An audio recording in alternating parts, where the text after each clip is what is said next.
আমরা কি মানে মরার জন্য জন্মগ্রহণ করেছি এই দেশে? আমরা কি খালি মরবই? আশেপাশে সবগুলো দেশ, এই যে বিদেশে যাই, কত ভাল লাগে দেখতে, কত ক্লিন, কত নিট, কত সেফ, কত সিকিউর। ফোন দেওয়ার সাথে সাথে পুলিশ চলে আসে। কেন আমাদের দেশে এগুলো হচ্ছে না? আমরা কোথায় আমাদের আসলে প্রবলেম আমি জানি না। বাট আমরা কি এই যুগে এসেও ডিজার্ভ করি না এরকম একটু সেফটি, একটু সিকিউরিটি, একটু ভালো থাকবো?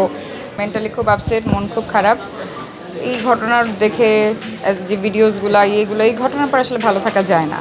অ্যাওয়ার্ড শোটায় কমিটমেন্ট করেছিলাম আসবো, শিল্পী বোধের জায়গা থেকে এসেছি, বাট কোনো পারফরমেন্সে অংশ নেইনি, নিবও না আপাতত।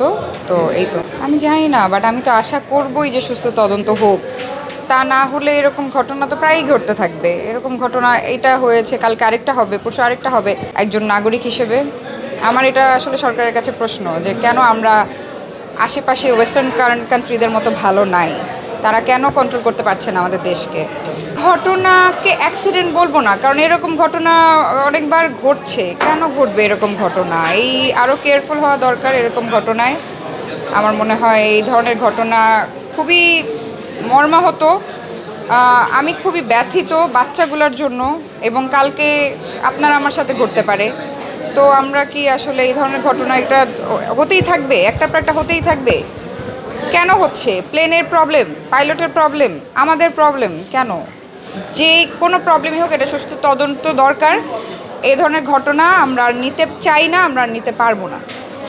আমিও আপনাদের মতো ফেসবুকে তাই দেখছি, নিউজ পোর্টালগুলোতে তাই দেখছি। এটা তো খুবই দুঃখজনক। এমনটা কেন হবে?